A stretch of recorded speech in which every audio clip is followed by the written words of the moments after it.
Jingle bells, na, na, na, na.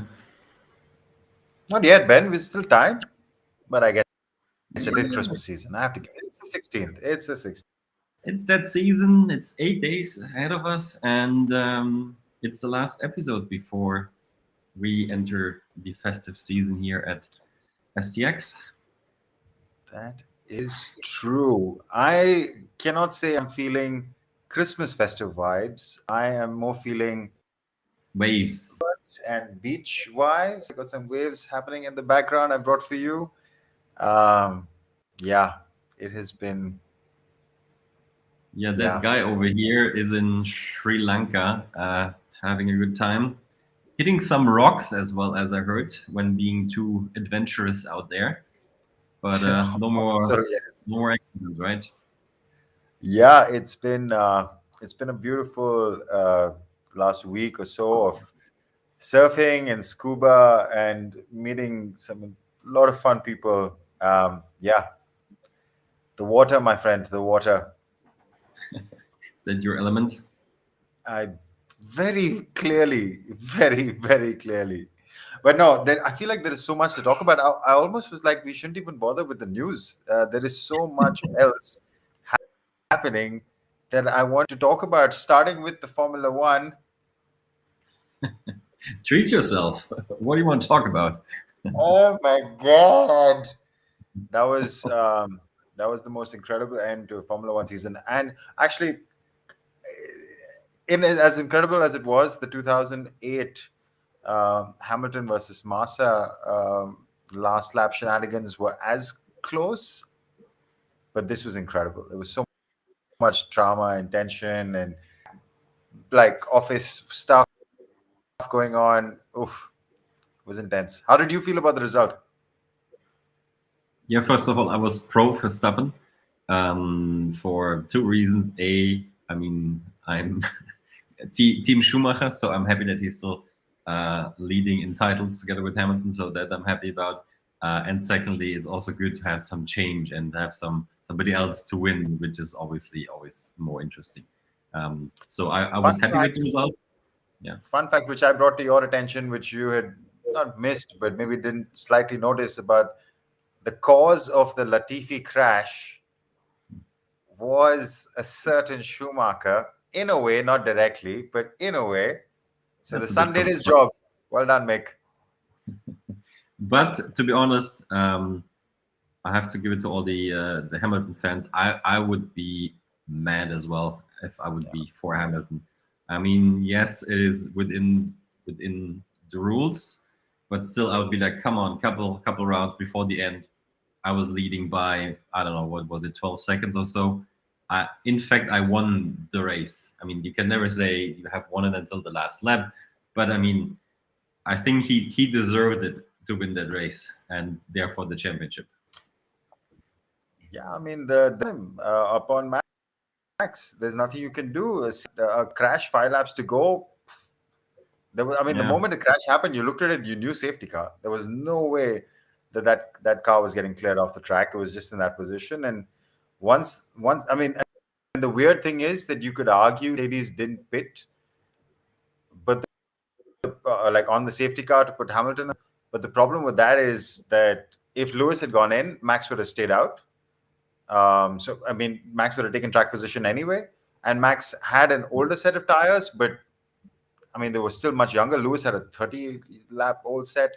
Max, I think, was on 12 or 14. So a 12, 14 lap old hard tire versus a soft, Max has a chance. Lewis should probably still overtake. Anyway, I mean, we could go on and on about the theory. It was just an incredible end to the season. I still think you should do podcasts about either Man United or Formula One or weekly show or whatever. Well, right now I can't do a Man United podcast because Man United are not playing their second game in a row, which has been suspended. There is, yeah, I just think it's news. good for you guys. Gives more time to practice and establish Yeah, but mechanisms. the problem is, I think the training center has also been for Mm. most of this time. I think they came back into training a couple of days ago, and then I think this outbreak is actually at Brighton's end. Aren't they playing Brighton? Whatever. Anyway, but there's a lot of nonsense happening in the world of sport. Also, But Steph Curry. Sorry, last one. Steph Curry breaking the record Yeah, he's all-time leader now. So yeah, a lot of stuff happened. I stayed up to watch that game. I Oh, mean, you did? I went, yeah, I went to bed after he made those two 3-pointers because I was pretty sure he would make them in the first quarter. I even paid a subscription service, so the Zone in Germany, just to watch that game because it's so epic. Yeah, and I was just happy. And Ray Yeah, Allen was there definitely. and everything. Yeah, it was nicely done. But you were mentioning that the training centers are closed. So my suggestion would have been to do some virtual training, and that might ring a bell for you, sir, because It maybe. does indeed. I will take the not so subtle cue and kick off today's episode. But nicely done. So actually, I have a question before I start the story, which is about the Olympics, virtual Olympics that happened. Ben, do you remember which episode? We're in episode number 43, by the way, as we bring the year to the end.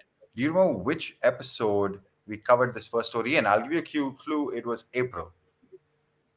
Oh wow, then I would say it was late 10th, so 18, 19. Close, but no cigar. It was actually episode 10. Was when we first broke Whoa, this news. Yeah. We've been wow, doing this a while. No, it feels huh. yeah, it feels like Interesting. a long time ago.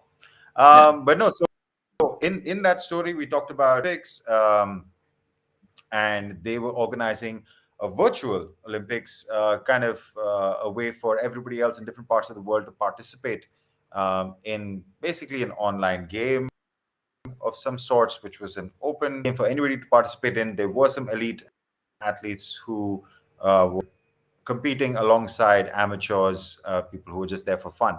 And there were 5 sports that they did this in: baseball, cycling, rowing, sailing, and motorsport. And the result was quite a grand success. Yeah, they ran it from 13th to 23rd May, and they featured nearly 250,000 participants. Wow.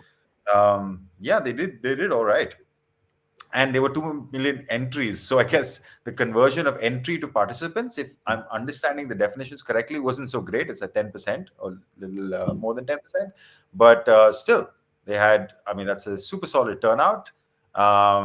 They said it was a success, was really well received, and most importantly, it will be back in 2022. Yeah, I think the idea of the Olympics embracing this virtual series has gone really well and getting closer to esports at the Olympics conversation. I like it. And one funny thought I had was that I mean the United States and some other countries are like banning the or light banning the Olympics by not sending any delegates there. Mhm. They let their athletes participate.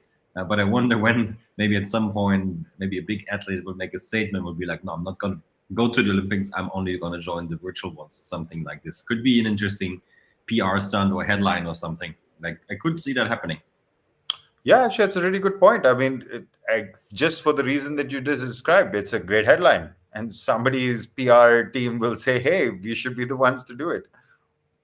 Yeah, but in general, I like the idea.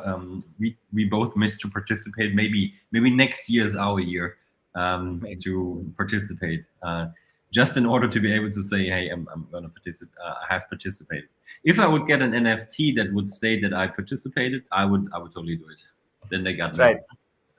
Before we get there, out of the 5, which one would you go for? Baseball, cycling, rowing, sailing, motorsport? I'd be most interested in motorsport actually, also because I think I would have the best skills because you don't really have no. Okay, let me explain. So when I was a kid, so like kind of between the age of 10 and 14, maybe 16, I played a lot of F1 simulation. I even had a Okay. steering wheel and the throttles and all that in my kids' room. So I was good. I really enjoyed it back then. And if I look at the others, I think I have to be more fit. I mean, if I have to do the rowing or the cycling and all of that, I think I have to be physically in a good shape. Whereas in a F1 simulator, you don't have to be that. Perhaps that's an interesting logic. Yeah, if you'd asked me this 2 weeks ago, I would have probably said motorsport. But now, Oh, Water is my element, my friend. If I can get a chance to be out in the water, even virtually, I'll take it. Just checking, we have a comment in the chat section. It just says a LinkedIn user was waving. I don't know why our software doesn't show anymore who is waving to us. So I'm quickly going on LinkedIn to see who that was. And it says one comment, but I cannot see who it was. Maybe here. That is weird. I cannot see. Thank you for the wave. Here's another wave back at you. Okay. Miriam Schlicher. She is waving. We are waving back. Hi, Miriam, from Frankfurt. Wonderful. Nice. Sweet. Let's get to topic number 2. And somehow that disappeared for me. I had that window open, but I'm gonna... I know what happened. My tab timed out, and therefore the software thinks I'm not using it anymore. All right. This is not about a barbecue sauce or anything of that kind. It is about... it is about a baseball team. It is about the Worcester Red Sox, an affiliate of the MLB's Boston Red Sox. And they have introduced something new to their stadium. And that is interesting because last week we talked about stadium tech. It was about facial recognition software. So you would go to the entry gate, some camera would scan your face, and you can just enter because it can confirm that you have a ticket. This time it is about a self-checkout store with a company called Standard AI. When you read the article, it's not actually, I don't know, the beverages, food or beverages stands or anything like very close to the game. I think it's their merchandise store, which is also on the premises of the venue. And what Standard AI does, as the headline says, it allows you to do a self-checkout in that store. So we have seen the news about some Amazon supermarkets who are doing something like this. And there are some cases in sports as well. The article was highlighting this. For example, the Sacramento Kings have something like this with a competitor called Zippin, Denver Broncos. In Seattle, in the arena, they have that as well. But this is the first one that is used or equipped by Standard AI. And if we quickly go to their website, it shows us how this works. Let me quickly open this and turn on the volume. So basically, you just go into a store, can be a supermarket, this case can be a merchandise store. The camera analyzes or recognizes you, but what they highlight is that don't do any facial recognition. They don't they don't analyze like who you are, what you're doing, all of that. They just make sure that they understand what you are purchasing. And in that video, at some point, they also explain how it works. I think it's somewhere over here. Yeah. So it basically understands so there are lots of cameras on the ceiling throughout the entire store, and those cameras know which article is placed where and see if you take it out, and also if it drops on the floor, like in this example. I have a bunch of questions around this, because what if the store is crowded? What if somebody misplaced an item? All of that. So I'd be curious to know how accurate it is. But overall, I think it's a good solution to make your purchase just more convenient. And yeah, I think 5 times throughout the video, they highlight, we don't see you, and this is the example they give. We just see that there is someone, we don't know who that is, and we just know what you do. And when you leave that shop, you just tap your smartphone onto this, I guess, NFC reader, and then you pay for your purchase. So that is happening, all in the sense of convenience. And if it works, I think it's great, right? Any doubts? Yeah, actually, questions more on the execution and the same as you said, like, what if this happens? What if that happens? Because I have a lot of what if scenarios, which I'd be curious about. especially around, because it says that there is no KYC effectively. They don't want to know the customer. Yeah. They just, I mean, at least until the payment happens. So, okay, there are other ways to get around the system. I don't know. But overall, as a way forward, I'm a lot of smarter people than me, certainly. Maybe you, I don't know, I'll give you a bit of credit, that would have thought of a lot of these scenarios and will have built in some fail safes. But no, frictionless commerce is definitely the future. And yeah, how to make sports fans spend more money has been the holy grail for a I long know time, where and this this is is just another going. way. I know where this is going. You're trying to make the plug to the next topic. Not really, but it felt natural to go there. So Take it let me away. go there now. This is an interesting one, and I think, to me personally, a step in the right direction. I'm curious to know what you think, Ben, because it's a bit of a strange story because it's not much of a line. So the Premier League released made a press release through the Times, which you couldn't access because it's only charged. But they made press release to say that they are going to investigate clubs for partnerships. Big statement. But at the same time, of course, the Premier League is interested in working with not crypto firms directly, but with blockchain-based all entities being the primary player. And also the rest of Europe very closely with crypto firms, socios being the first one. So the Premier League has said, hey, look, investigate these partnerships. We want to know who the people are behind these companies. And this is in light of, I think we covered the story and then the follow-up story, which is the Manchester partnership with the cryptocurrency firm, which was then suspended a week later. It was on the Nifty Sports newsletter, of course. It's just basically that we talked about KYC a second ago. We don't know who these people are. Who are the people behind these firms? With what accuracy or validity can we say that these companies are legit? That's essentially the core question. Why is that an important question to ask? Because as these, of course, cryptocurrencies are released and these teams are announcing partnerships because the cryptocurrency companies are offering them a lot of money. It's the young fans who are likely to make investments in these kind of products that are and especially young is young. Football at any age, right? So whether they take their mom and dad credit card and start buying shit, it get tricky. So the Premier League, I think, is taking a step in the right direction to vet. We're not trying to regulate maybe yet, but there's a need to vet the process of who are these crypto products that these Premier League clubs are tying up with. In the same way that they did this with betting many years ago, the Premier League came out with a stance to say, hey, we're not really for betting partnerships because they expose young audiences to financial products and risk, shall we say.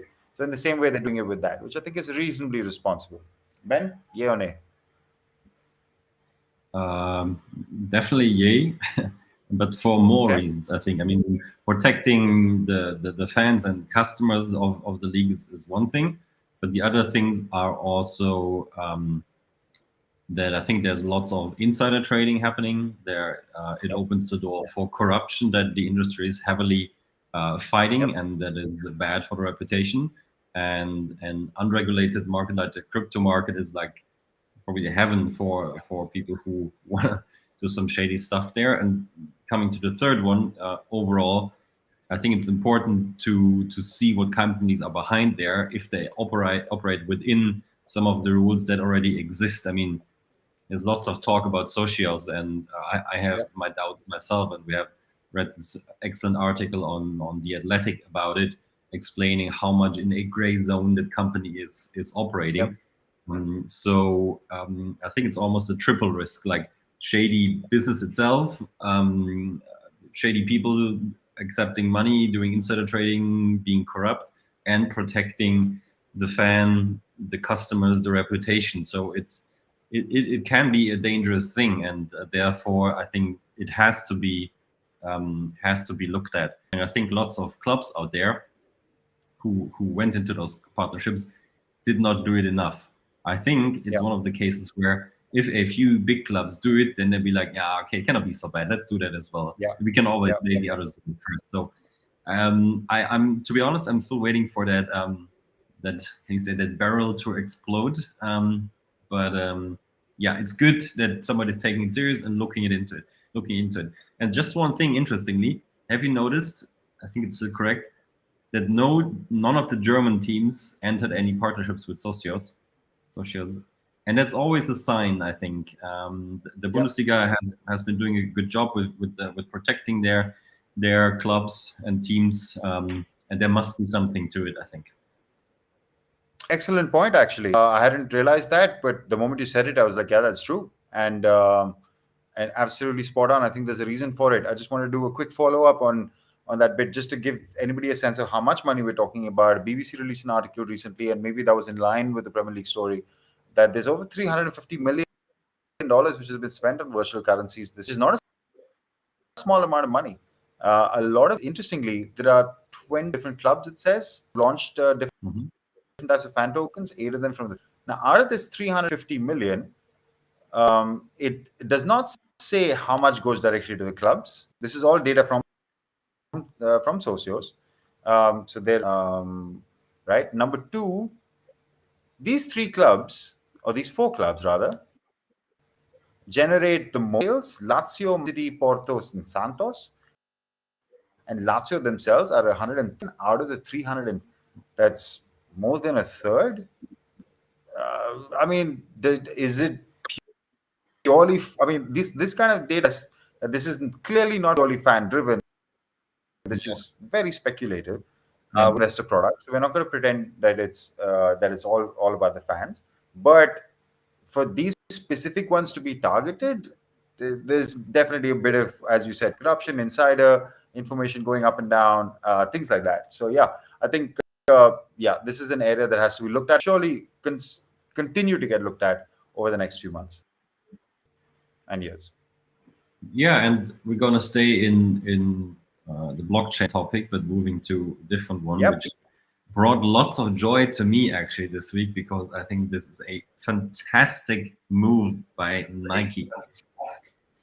Nike has acquired RTFKT this week, a company that you and I have talked about before, checked out what they do, and actually, I think this is the official press release. Other articles show a bit more what RTFKT actually does. The Verge describes RTFKT as an NFT and sneakers for the metaverse company. So yeah, first of all, RTFKT is really good in designing virtual clothes, mostly shoes, but also they're going into other stuff. Secondly, yes, they do it based on NFTs, so all of those items are tradable, and yes, they can be used in the metaverse. And we have been witnessing that little battle between Adidas and Nike over the last couple of weeks. Nike announced Nike Land on Roblox. Adidas announced a partnership with Coinbase and Sandbox, and then partner with the Bored Apes and Pixel Waltz, Punk's comic. So tons of things going on, and this is the latest move by Nike, which is actually a big one. They bought the entire company, who was only founded in 2020, so very young company, but they have built a huge following. They have great styles, they have great collaborations, and they're also planning to do some physical stuff as well.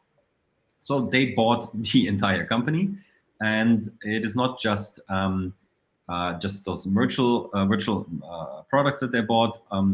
RTFKT also recently launched their own profile picture collections with 20,000 avatars. They're called Clone X. So Nike gets basically the whole starter package to go into the metaverse. They have the characters, they have the merch, and now they're gonna explore what is going on there.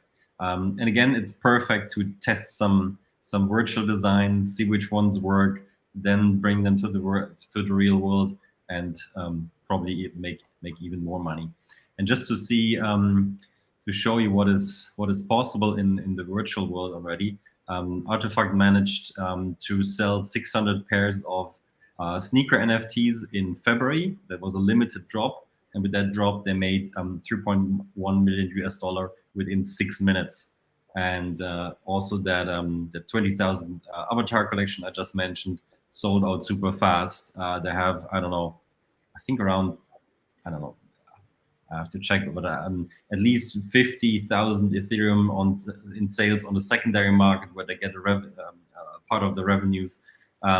So Nike threw themselves in the center of the NFT ecosystem, basically. Before I ask you on your opinion and what you think about it, there was another news today, which of course caught my interest as well. Adidas is doing the counterattack, so to speak. It is not confirmed by them already or yet. I just saw that on The Verge. Adidas is also launching an NFT collection now, similar to what Nike bought itself into with RTFKT. Not too many details yet. They said they're gonna be selling for 0.2 ETH.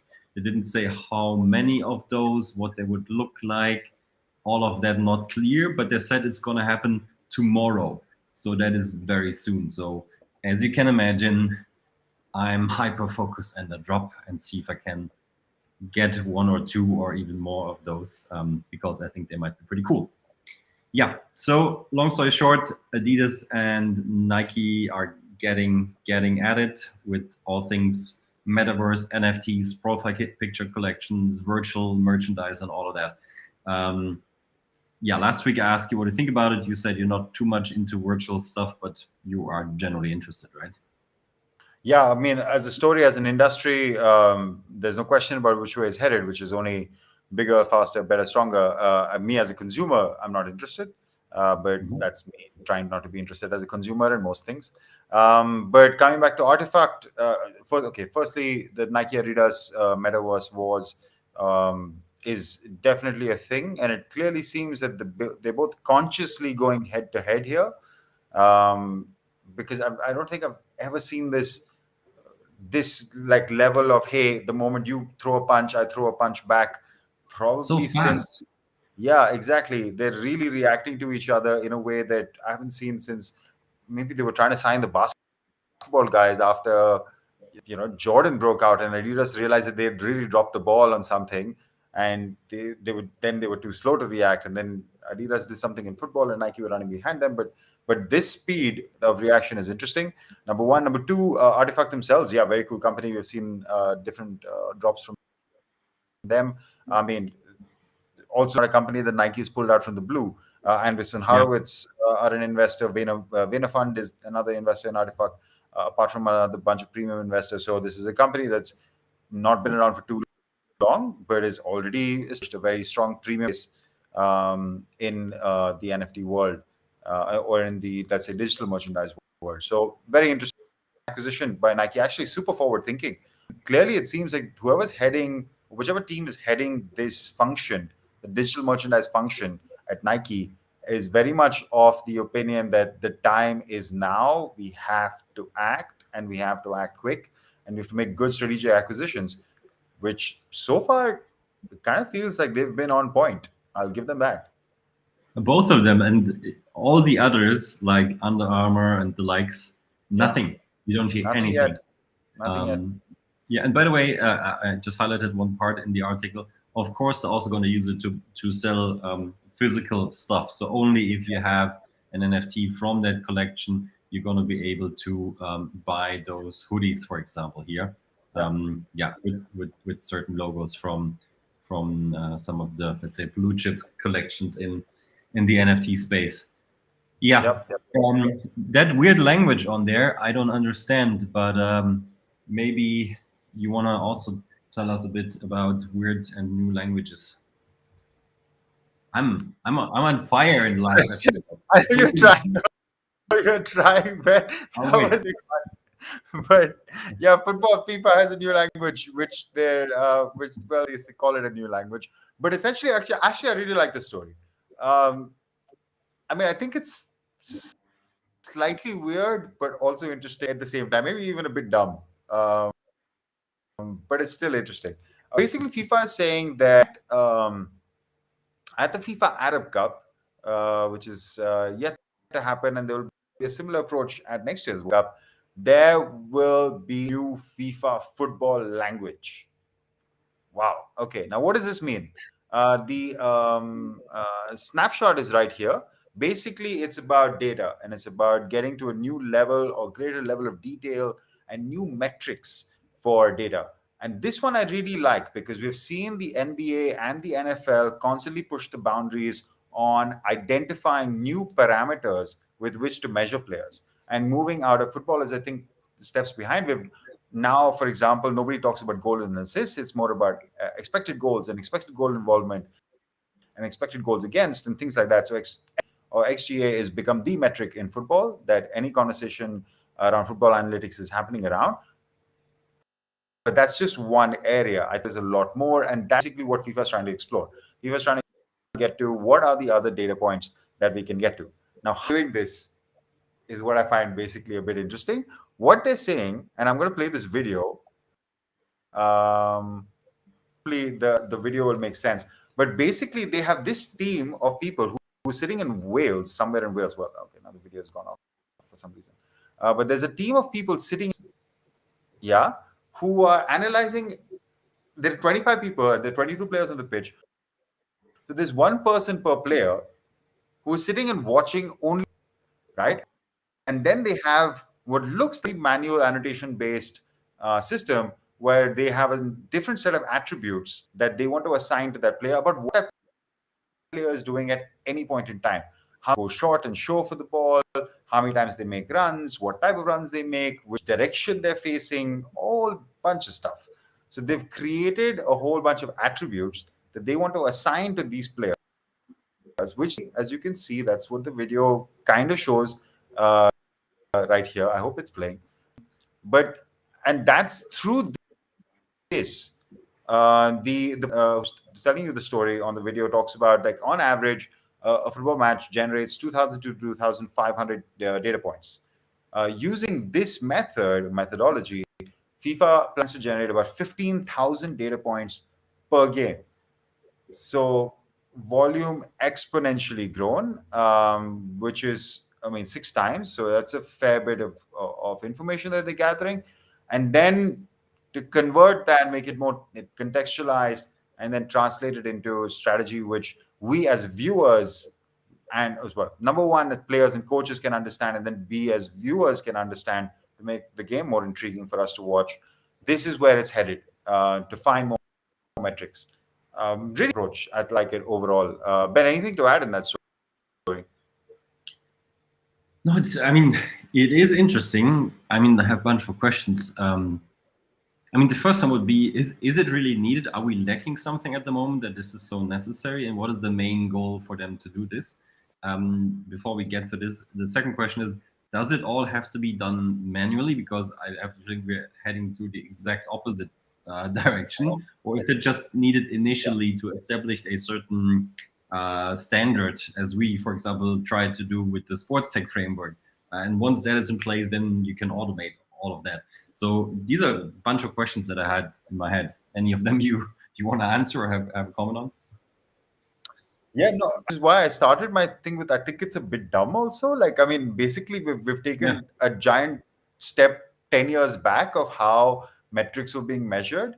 So they've basically got some system. These are defined attributes. The human is assigning specific, which are on the system. So these are already built in.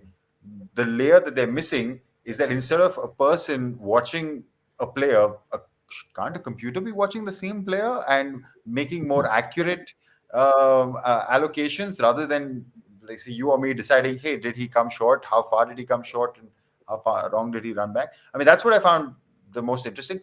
I think maybe that's, I don't know, is FIFA trying to show that they're generating employment or something?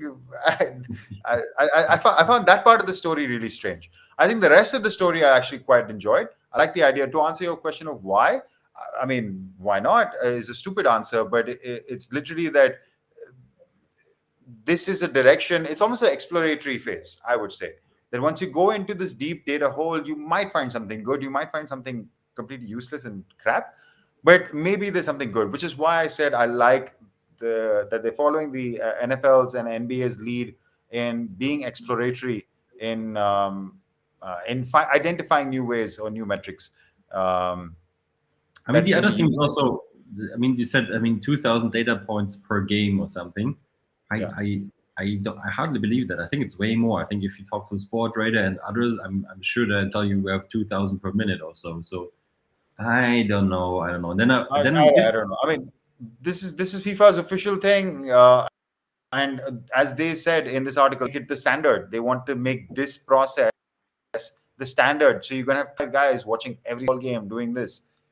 It's just like But what? how long does it take to teach the guys to describe every single action the same way? It's like not. I mean, And exactly why like this don't whole you thing. why don't you start with cameras and or AI and teach the AI to read it in the best way? So I don't know. I don't know. Yeah, exactly. That's why I said I found it a bit dumb. But yeah, it's an interesting initiative. They're trying to bring a new level of analytics to the game, which I fully support. I just hope I feel like this is the idea that Arsene Wenger had, and he said we should just get the analyst. And yeah, maybe he doesn't understand computer vision. That's why Arsenal goes nowhere. We have a drop in the. Oh, sorry. Okay. Apparently, I can't click on the link. There was a message and stuff which somebody wanted to share, but something about esports, but I can't click on it without messing up my stream. Cool. Yeah. Then I think we are done for the year, right? Apparently, we are. Ben, it's been fun. 43 sessions with you, buddy. Actually, It not was a all long 43, but yeah, quite a few. Oh yeah, we missed quite a few. You're right. You're right. Another question is maybe that's relevant to answer here, if we can. When are we kicking things off again? I guess it's either. Yeah. Yeah, I was going to say the 13th is the most likely date that we will come back because we take 3 weeks off now because we're like taking 3 weeks off. And that leaves us to the 13th of the new year. Thursday the 13th. That is probably the likeliest. I would say latest 20th, rather 13th as of now. Yeah. Be surprised you'll find us on the usual channels. Other than that, thank you everyone for watching us throughout the entire year, for giving us your feedback in the chat, on private messages, via email, on social networks, all of that. If you have ideas, wishes, whatever you want to get rid of and address to us, feel free to get in touch in whatever channel you prefer. And other than that, it's just up to us to wish you a happy festive season and hope to see all of you, even more of you, back in Jan. Ben, yeah, have a great one, everyone. Lots of love, lots of good energy, great end of the year, and a great start to the new one. Sounds good. See you guys next year. Cheers. Ciao. 22, baby. Yo.